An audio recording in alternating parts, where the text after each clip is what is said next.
Kasus korupsi yang menjerat Bupati Bekasi Ade Kuswara Kunang dan ayahnya, HM Kunang, mencuri perhatian publik setelah keduanya terlibat dalam operasi tangkap tangan, OTT, yang dilakukan oleh Komisi Pemberantasan Korupsi, KPK. Mereka diduga menerima suap untuk sebuah proyek senilai 9,5 miliar rupiah, yang rencananya akan dilaksanakan pada tahun 2026 mendatang. Operasi tangkap tangan ini semakin menarik perhatian karena Ade Kuswara adalah bupati termuda dalam sejarah Kabupaten Bekasi, yang baru dilantik pada Februari 2025 dalam usia 31 tahun. Kasus ini semakin menarik perhatian karena keterlibatan ayah Ade, HM Kunang, yang sebelumnya sangat mendukung kepemimpinan anaknya. Dalam beberapa kesempatan, HM Kunang, yang merupakan sosok yang sangat dihormati di Kabupaten Bekasi, bahkan sempat mengungkapkan rasa bangganya terhadap putranya yang baru saja dilantik sebagai Bupati Bekasi pada tahun 2025.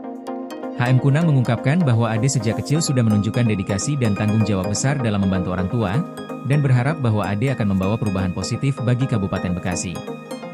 Dia juga meyakini bahwa anaknya akan memimpin dengan penuh amanah, sebuah harapan yang kini tercederai oleh keterlibatan mereka dalam dugaan kasus korupsi ini. Ade Kuswara, yang sebelumnya menjabat sebagai anggota DPRD Kabupaten Bekasi, resmi dilantik sebagai Bupati Bekasi pada Februari 2025 setelah meraih suara terbanyak dalam Pilkada 2024. Dia lebih muda 4 bulan dibandingkan dengan pendahulunya, Neneng Hasanah Yassin, yang juga terjerat dalam kasus korupsi dan telah dijatuhi hukuman penjara pada tahun 2018. Kasus yang menimpa Ade Kuswara dan ayahnya kini mengingatkan publik pada kasus sebelumnya yang juga melibatkan orang-orang terdekat, menunjukkan bahwa masalah korupsi tampaknya sudah menjadi masalah struktural yang melibatkan banyak pihak. Pada Kamis, 18 Desember 2025, KPK melakukan OTT terhadap Ade Kuswara dan HM Kunang. Setelah melakukan pemeriksaan, KPK menetapkan mereka sebagai tersangka karena diduga menerima uang ijon dari seorang kontraktor yang berusaha mendapatkan proyek senilai 9,5 miliar rupiah. Proyek ini seharusnya baru akan dikerjakan pada 2026, namun Ade dan Kunang sudah meminta sejumlah uang meskipun proyek tersebut belum ada. KPK menyebutkan bahwa uang yang diberikan melalui perantara ini diserahkan dalam 4 kali penyerahan dan mencapai total 9,5 miliar rupiah. Terkait dengan kasus ini, KPK menjelaskan bahwa Ade Kuswara dan HM Kunang menjalin komunikasi dengan kontraktor yang biasa melaksanakan proyek di Kabupaten Bekasi. Namun, proyek yang dimaksud belum ada dan baru akan digarap di masa mendatang. Dalam hal ini, KPK menyoroti bahwa praktik suap tersebut dilakukan jauh sebelum proyek dilaksanakan, yang menunjukkan bahwa ada upaya untuk mendapatkan keuntungan pribadi sebelum ada pekerjaan yang dilakukan. Selain itu, dalam laporan harta kekayaan pejabat negara, LHKPN, yang dilaporkan pada situs resmi KPK, Ade Kuswara tercatat memiliki harta kekayaan yang cukup signifikan.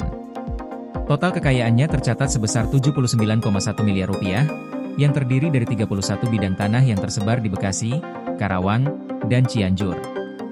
Selain itu, Ade juga memiliki sejumlah kendaraan mewah, seperti Mitsubishi Pajero Sport Dakar yang bernilai 400 juta rupiah, Jeep Wrangler yang diwariskan seharga 650 juta rupiah, serta Ford Mustang yang senilai 1,4 miliar rupiah. Harta bergerak lainnya yang dimiliki Ade Kuswara tercatat mencapai 43 juta rupiah, ditambah kas dan setara kas sebesar 147,9 juta rupiah.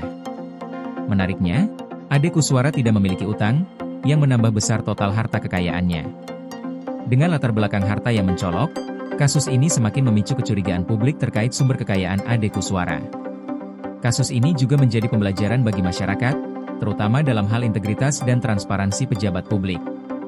KPK kini memproses kedua tersangka sesuai dengan hukum yang berlaku, dan mereka dijerat dengan pasal-pasal dalam UU Tipikor terkait suap, yaitu pasal 12A atau pasal 11, serta pasal 12B Yungto pasal 55 ayat 1, pertama KUHP dan pasal 5 ayat 1, huruf A atau B atau pasal 13 UU Tipikor Yungto pasal 55 ayat 1, pertama KUHP.